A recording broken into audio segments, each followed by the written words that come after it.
Hello everybody, welcome to Crafts and Cartoon Craziness. This is my very first YouTube channel and my very first episode. Now, with this channel, I'm going to show you fun little craft ideas, big craft ideas, and party craft ideas. Also, we're going to take cartoon episodes like Ed and Eddie, and we're going to see if their little shenanigans actually work in real life. Now, with our first episode, I'm going to show you how to set a sewing machine. Sewing machines can be scary for first-time users. I know I was there. I had to deal with, oh, it's so loud, ooh, so scary. But really, it's very simple, and once you actually know how to set a sewing machine, it's really easy. Now, first things first, make sure it's plugged in. I've worked at Walmart in the electronics department, and I've had to deal with a lot of people that forgot to plug in their systems, TVs, and everything. One thing to make sure that you know you're plugged in, if you turn on the power button, it lights up. Wah! Okay, now that we know we're plugged in, we have full power, we can turn it off for now. Next thing, threads. You use any kind of thread. What I use is the upholstery thread because it actually has a pretty good pull to it. You're going to need two sets of threads. You're going to need your top thread, which is going to be your main thread, and down this little box here is your bobbin. Your bobbin is actually going to connect to your top thread and make like a little hitch here. I know it sounds weird. I usually thought sewing machines, it goes back through. I didn't know, but now I do. Now I'm going to show you how to set a bobbin. This one here, if you look into your manual, it will tell you what kind of bobbin you're going to need. Sewing machines that take metal bobbins can use plastic or metal. This one here is a Brother JX2517. This one only takes a class 15 plastic bobbin.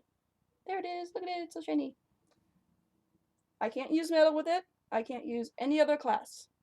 So if you go into a Joann's or you go into Walmart or Kmart or wherever you go, and you go up to somebody and say, hey, I need this bobbin, they're going to stare at you and laugh at you because you do not know what class it is. Okay, so I can't use a class 15A, a class 15C. It actually has to be a class 15 plastic. Now, I actually wrote that down right here on the inside of my sewing machine, so I will not forget it in case I lose the manual. Now, when setting your bobbin, there are two holes. There is a middle hole, and there is a side hole. This one is one I got at Walmart. There are three holes, actually. There's one on the top, one on the bottom, and one in the middle. This is so that, when you wind it, it doesn't matter which way your thread goes. But when it comes to winding a bobbin, what you're going to do is take your thread, make sure it's on the top. You're going to go through the little hook that's on the top. Usually there's a plastic panel here, and inside is a metal hook. So you're just going to put that right through the metal hook, go around the screw. Now you're going to pull it forward toward you, and then go back. So that makes a little X. Alright, now we take our bobbin. We're going to go through the middle, not through the big hole, but actually up to the middle where the hole is, then out the top hole. Like so. Just so we have like a little tail sticking out the top. And we set it on our little bobbin holder.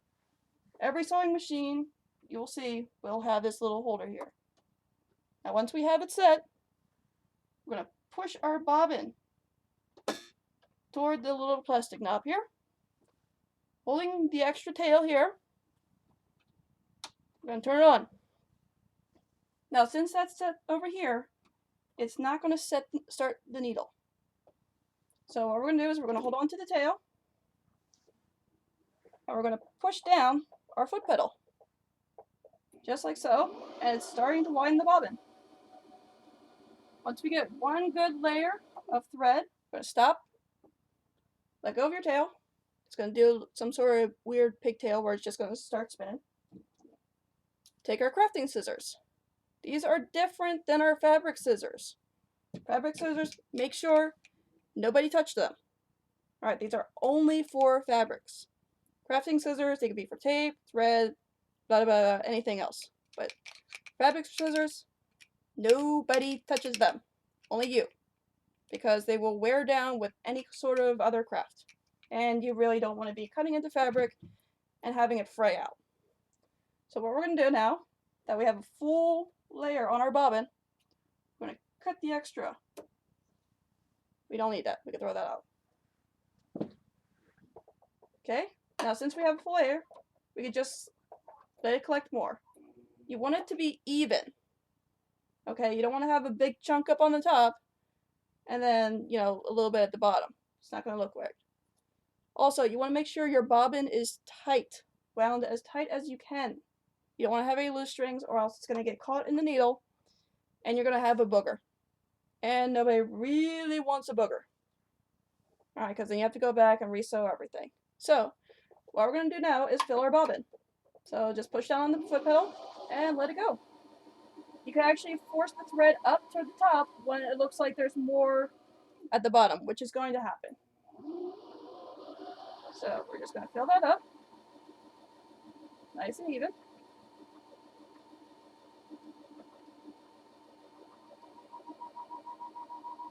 And that should be good. Now, as you can see, I didn't have much thread up on here, which is fine. This will be used for other bobbins or for hand sewing. We cut that off, pull it toward us, and take the bobbin off.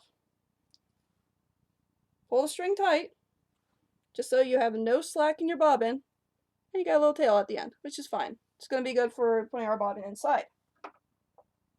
Now, take our thread out. This we could use for hand sewing. Luckily, I had an extra spool. Now here comes the fun part. I'm going to show you how to thread your sewing machine. Take your thread, make sure that the little notch that you usually put your extra thread on to lock it in place, make sure that's on the top. You don't want it at the bottom because it could get caught in your sewing machine and ruin your thread. And then you have a jammed sewing machine and then you call up tech and they're like, oh, I don't know what's going on. Now with these ones, you'll see they'll have a sticker on the bottom. What you do is you puncture that sticker. Some people take the sticker off. You really don't want to, or else you're going to get some weird goop going on your thread holder. And that could cause your sewing machine to get stopped up. And again, you don't want to be calling technical support because sometimes they don't know what they're doing. So we're going to pull a length of string thread out, put it on our little spool. Again, we're going to go through the little metal hook on the top. Make sure it's in. Now, this is where a lot of people get kind of confused because there are numbers on your sewing machine. Alright, you're going to see a 2, a 5, a 4, and sometimes a 3. Some machines have a 3, some don't. So once we're locked in up on top, we're going to thread it down through a 2, around the dial, bring it back up. Now this is very important. You're going to keep your thread toward the left. Well, right. My left. And then you're going to pull it back. Now inside there is a hook.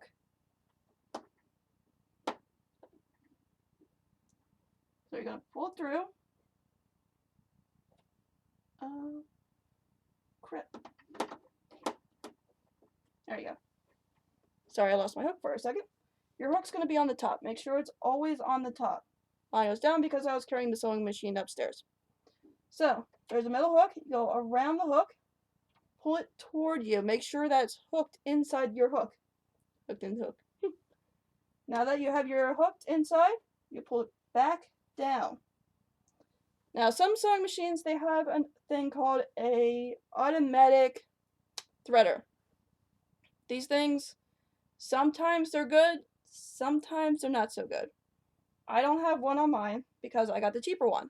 This one here, again, you could get it at Walmart for $70. You don't need the $200 one, you don't need the $300 one. Unless you're really going at it every single day with a sewing machine. Which, let's be honest, some of us have a life. So, since we don't have an automatic one, we're just going to take our end and we're just going to put it right through the hole of the needle. Make sure that you have your thread going back outside, not toward you, going away.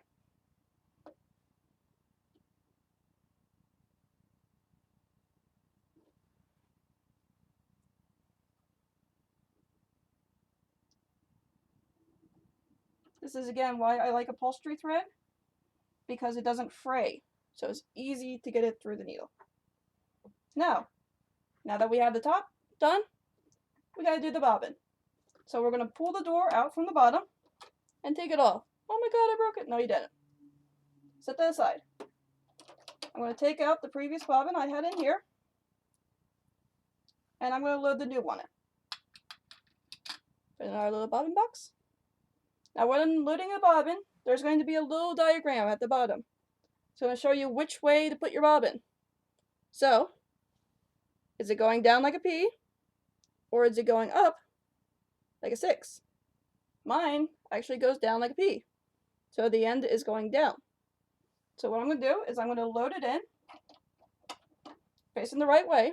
There's a little tiny hitch on the side. You want your thread to go around the hitch and back up. So, just hold down your thread with your finger, go around, like grab it,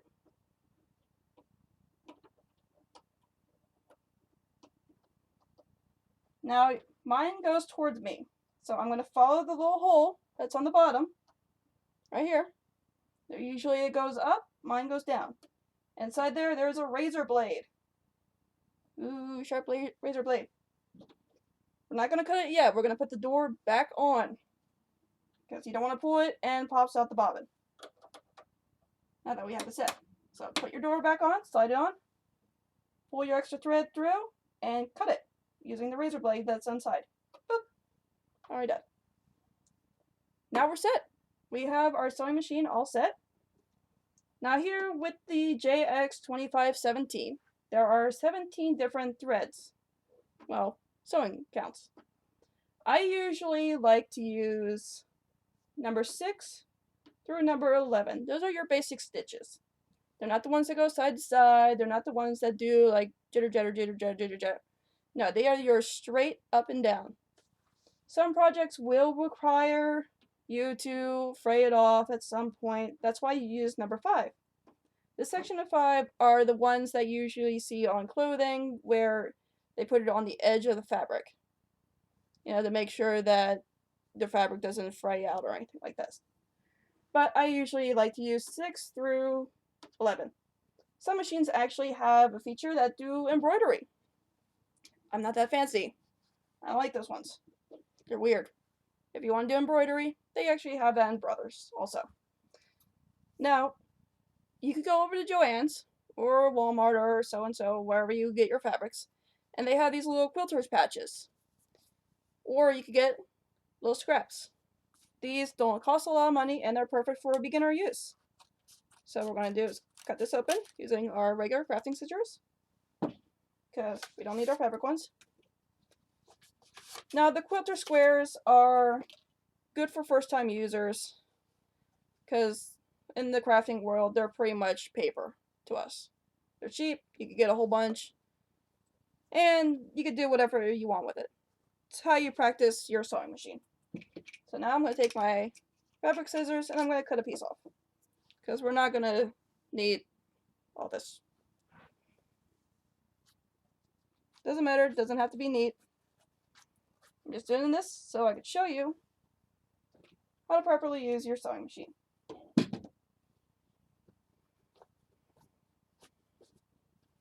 Now when sewing, some people like to iron out the fabrics to make sure that you don't get the weird creases going on. But just for this, I'm just going to show you how to do it. So we're going to put our fabric in. There's going to be little notches here on the side. These are going to be your leeway. So when putting it in, I can see where the needle is.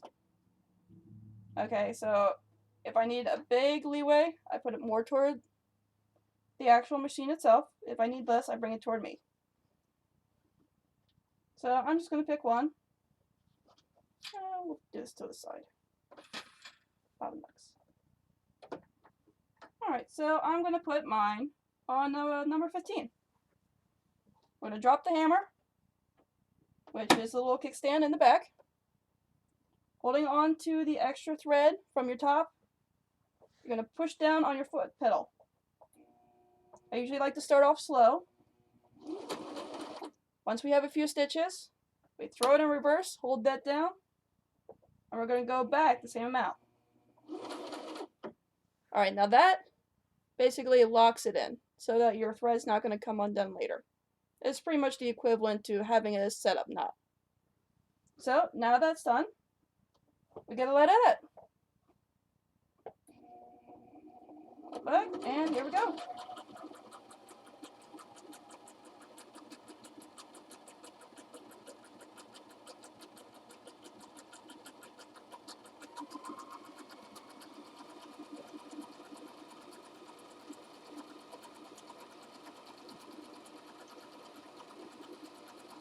And when we are done, we throw it in reverse again, back it up.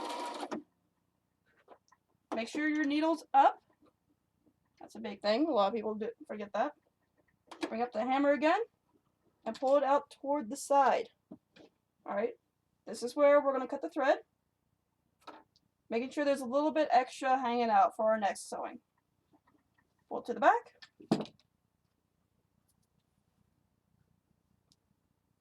And ta-da! We have a very nice stitch going on. Now with here, you can see where our start was, up here, and our end. So what we do is, we cut off the extra, and you're set to go. I know sewing machines could be scary, and classes can be very expensive. I know the one over at Joann's, it was about $40. Ooh. For the class, which was 2.5 hours, I believe, of them showing you how to sew a square, a circle, and 2 pieces together. I think we all could figure that out. So, that is how you set up your sewing machine. So, thank you everybody for watching, and tune in next time where I could show you simple little projects. And I think next video we're actually going to tackle the Ed, Edd and Eddy, the oatmeal cast. If you're able to cast yourself using oatmeal. We all know that episode. We all know that was funny. So stay tuned and we're going to see how this goes. Thank you everybody. Have a great day and enjoy crafting. Bye!